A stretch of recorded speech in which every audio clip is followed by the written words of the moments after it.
ESPN Weekend for Match Day Hindi पर आपका स्वागत है। बात होने जा रही है एक और शनिवार पे डबल हेडर की और IPL में सबसे पहले मुकाबला होगा राजस्थान बनाम मुंबई। सवाई मानसिंह स्टेडियम में ये मैच होगा। 36वां मैच IPL 2019 का। मुंबई दिल्ली में जीत चुकी ऑलरेडी। 3 और मैच ऑन द रोड खेलेगी। वही दूसरी तरफ राजस्थान रॉयल्स ने मुंबई को एक तरह से अपसेट कर दिया था वानखेड़े स्टेडियम में। जॉस बटलर ने अच्छी पारी खेली। दोनों फिर से मुंबई के कप्तान, मुंबई के खिलाड़ी, एक टीम के कप्तान अजिंक्य रहाणे और रोहित शर्मा। और उसके बाद बात होगी पंजाब और दिल्ली के मैच की भी। और मेरे साथ दीपदास गुप्ता मौजूद, जो कल क्विज में आपने कितने नंबर निकाले? 5 में से 5। क्या बात है, मैं आपके मुंह से सुनना चाहता था। आपको ये याद है? सही जवाब दीप का।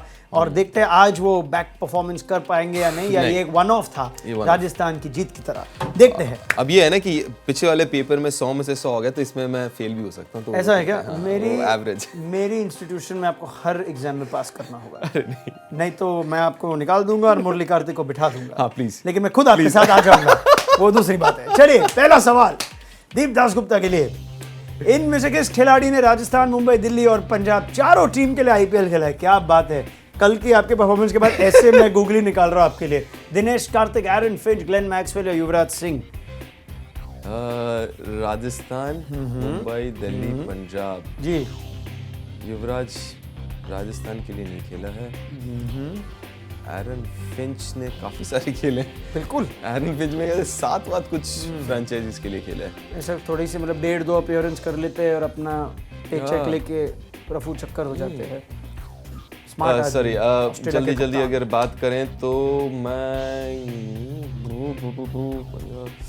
यार, ये बड़ा मुश्किल सा काम है। Aaron Finch. बिल्कुल सही जवाब। मैं सोच ही रहा था आपको थोड़ा पोक कर दूं। आप सही दिशा में जा रहे थे, आप वही दिशा में चलते हैं। नहीं, कुल मेरे ख्याल से 7 फ्रेंचाइजी के लिए खेले उन्होंने। एरन फिंच तो खेलते ही गए, मतलब अब तक खेल रहे हैं, लेकिन नहीं, इस साल नहीं खेल रहे। ऑस्ट्रेलिया के कप्तान है, वर्ल्ड कप की तैयारी कर रहे हैं। नहीं तो पता नहीं कि 8वें और 9वें फ्रेंचाइज के लिए भी खेल लेते हैं। एरन फिंच है बिल्कुल सही जवाब। दूसरा सवाल दीपदास गुप्ता के लिए। इनमें से किस गेंदबाज ने IPL 2019 में एक पारी में 4 विकेट नहीं लिया है? Lasith Malinga, Sam Curran, Jofra Archer या कगिसो रबाडा?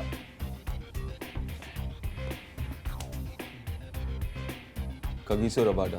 जी नहीं, सही जवाब है जोफ्रा आर्चर। कगिसो रबाडा ने 4 विकेट निकाले थे बेंगलोर के खिलाफ और हैदराबाद के खिलाफ। और वो मैच तो आपने देखा भी होगा। हाँ, वो 3 निकाले थे, 4 निकाले थे आखिरी के ओवर्स में। टेल एंडर्स को आप कमेंट्री कर रहे थे उसमें। बिल्कुल, लास्ट ओवर में 2 लिए थे, इसलिए आपको याद नहीं। अगर आप मेरे साथ यहाँ स्टूडियो में बैठते आप ध्यान से देखते। चलिए, अगला सवाल दीप के लिए। IPL 2019 में मुंबई के किस इकलौते खिलाड़ी ने 300 रनों का आंकड़ा पार किया है? Quinton de Kock, Hardik Pandya, Kieron Pollard, Rohit Sharma? काफी सीधा सा सवाल है। Quinton de Kock. बिल्कुल सही जवाब। क्विंटन डिकॉक जो सबसे आगे है मुंबई के रन स्कोरिंग लिस्ट में, 313 रन बना चुके हैं इस चलो, पास हो गया मैं। पास हो गए? चले, निकले अभी। बाकी का पेपर मतलब आंसर करने की भी जरूरत नहीं है। चलिए, चौथा सवाल दीप के लिए। इनमें से किस खिलाड़ी ने IPL 2019 में 8 बार बैटिंग की है और 6 बार नॉट आउट रहे? मनदीप सिंह, कायरन पोलार्ड, श्रेयस गोपाल, अक्षर पटेल?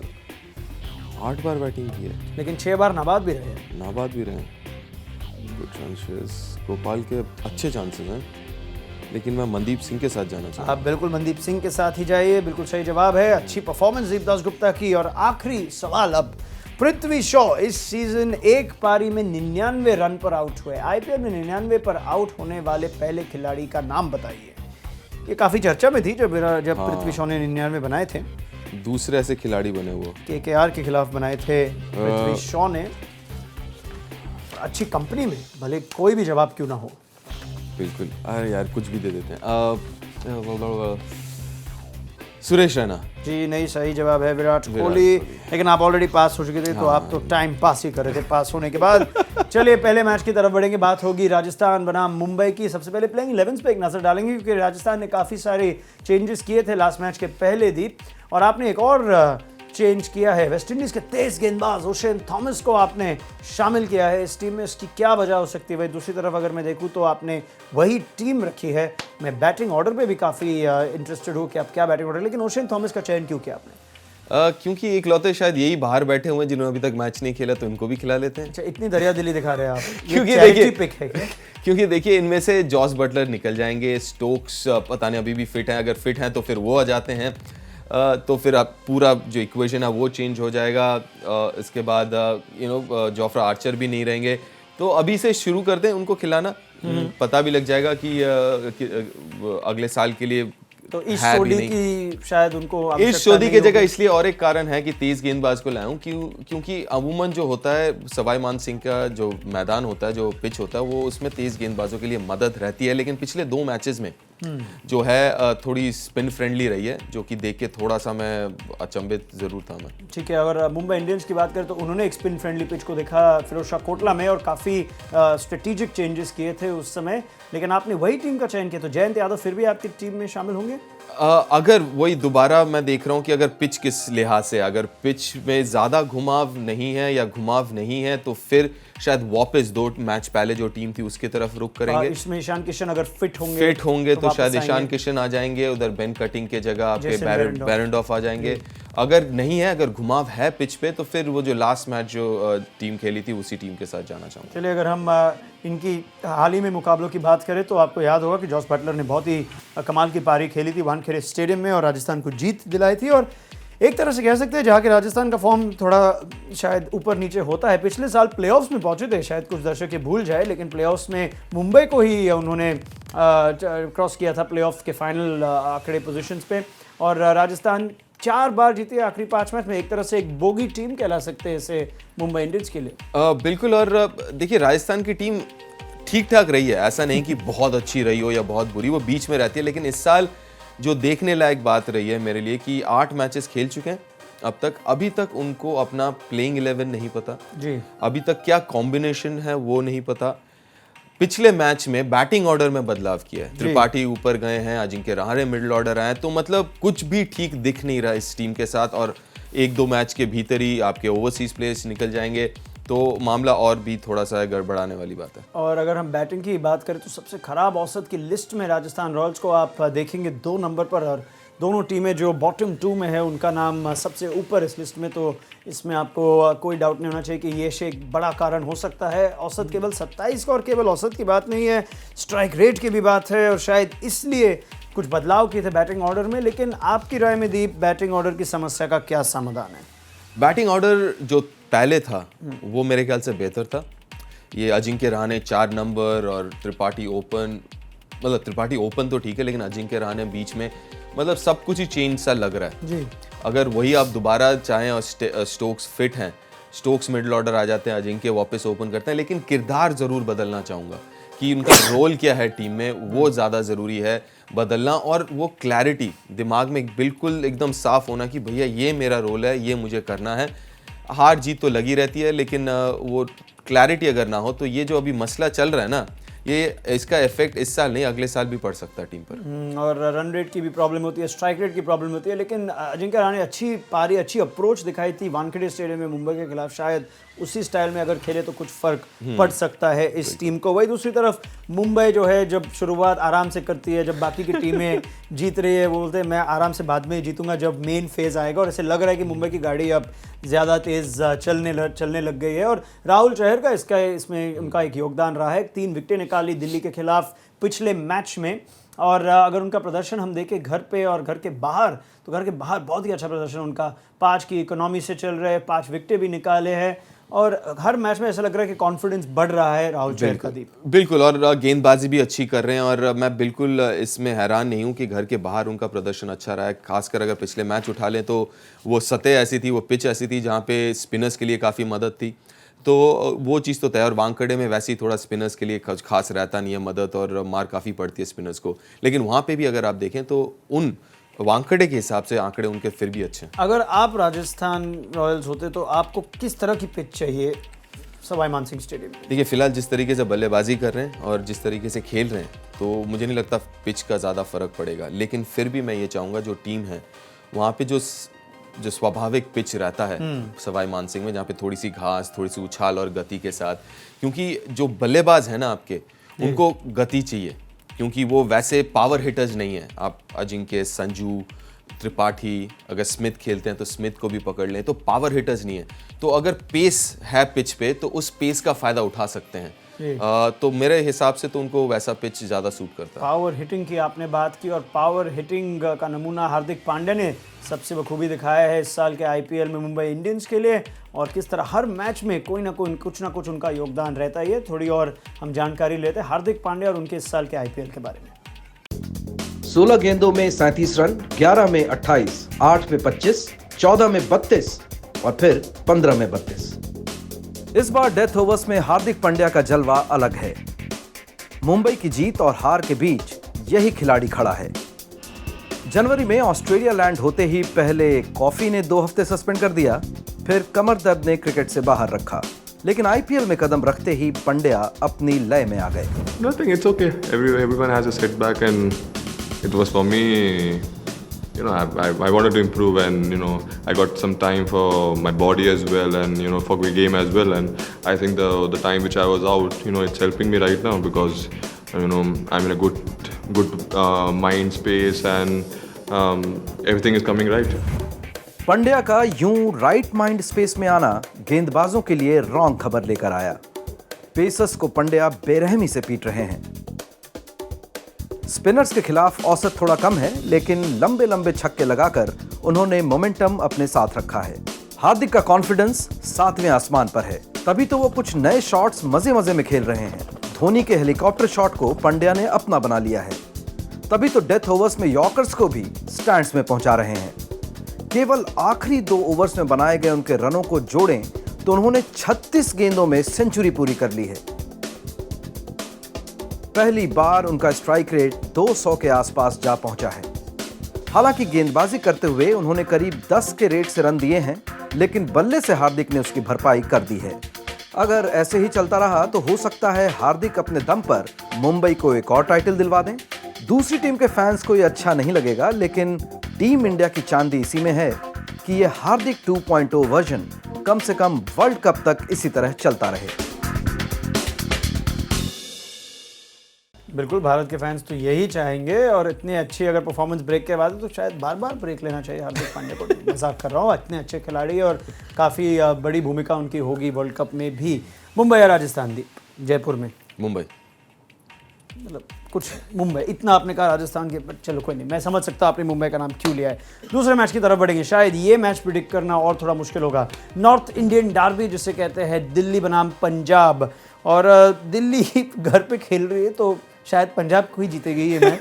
लेकिन चलिए प्लेइंग 11 की बात करते हैं। आप समझ सकते हैं मैं क्यों ये कह रहा हूँ। अगर आपने दीप की एनालिसिस देखी हमारे शो पे पिछले मैच के बाद मुंबई के खिलाफ जिस तरह की पिच बनी थी, जो होम डिसएडवांटेज दीप ने बड़ी खूबसूरती से कहा था, प्लेइंग 11 पे एक नज़र डालेंगे तो क्या अगर ऐसी ही पिच मिलेगी, घूमने वाली, ड्राई वाली, ऐसी खराब दिखने वाली, टीवी पे भी संदीप लामिछाने को शामिल किया है कीमो पॉल के बदले, और वही कॉलिन इंग्रम को आपने लाया है जो अपने बच्चे के पैदा होने के लिए वापस गए थे साउथ अफ्रीका, और अब शायद अगर वापस आ गए तो कॉलिन मनरो की जगह। जी हाँ, और अगर नहीं है तो फिर कॉलिन मनरो ही खेलेंगे, इंग्रम अगर उपलब्ध नहीं हुए सिलेक्शन के लिए।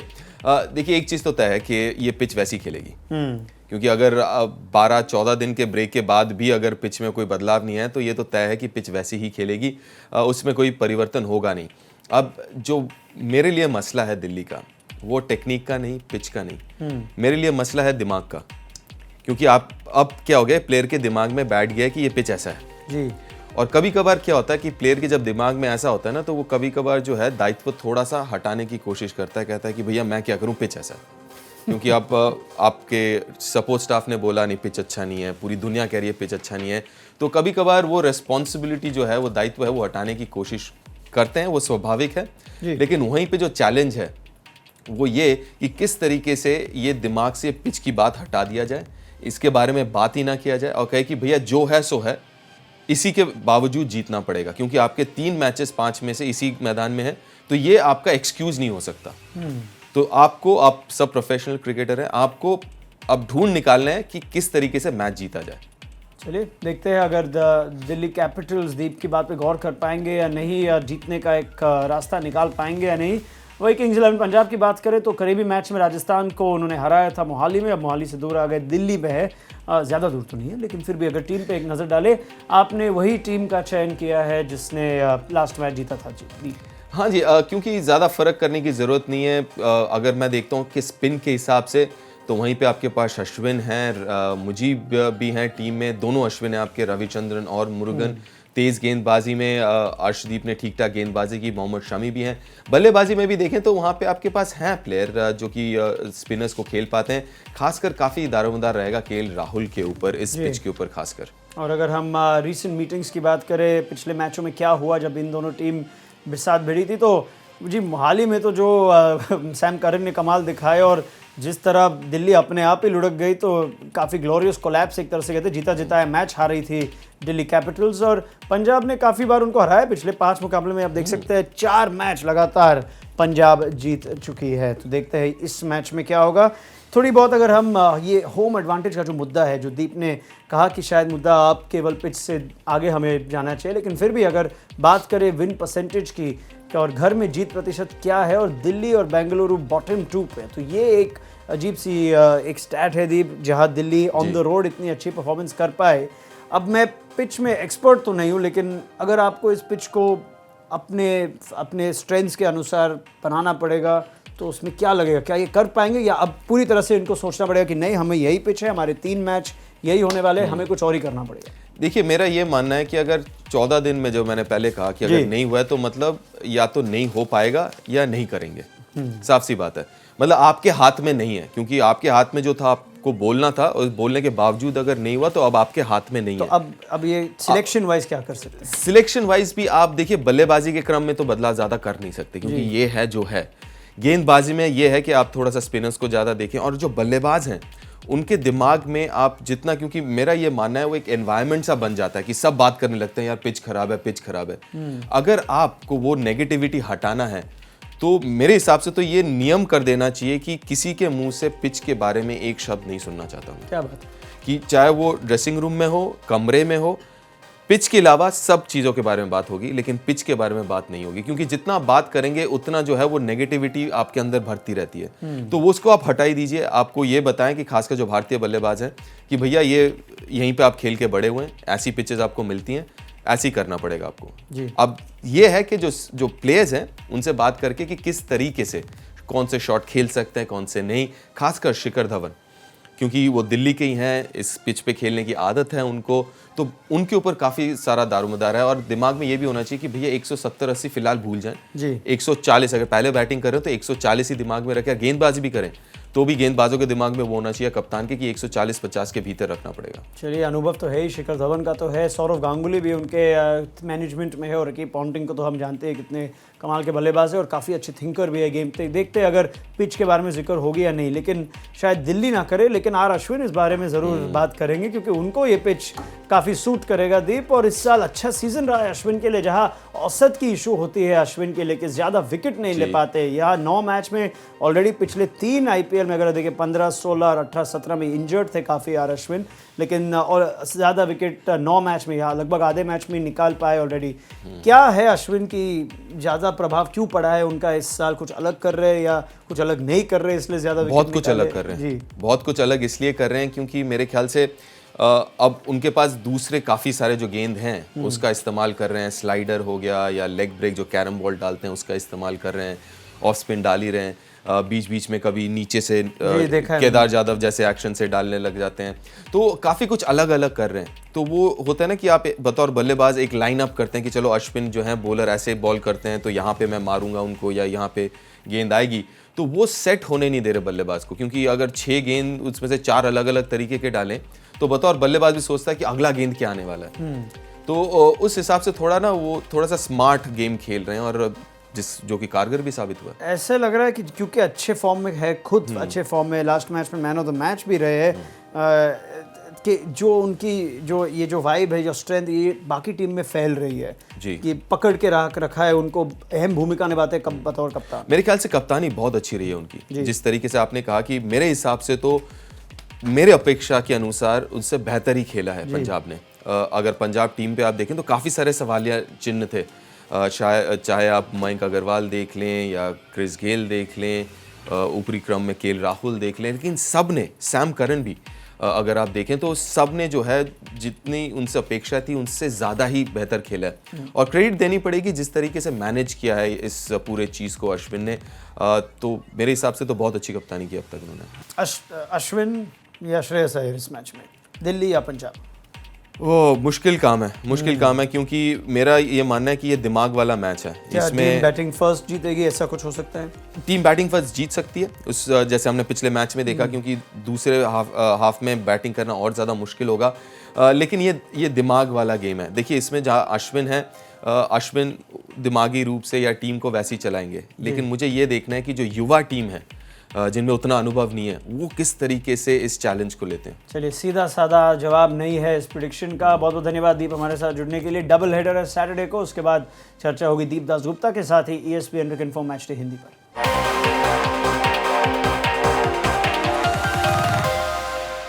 अगर आपको ये वीडियो पसंद आया तो लाइक, शेयर और सब्सक्राइब करना मत भूलिए।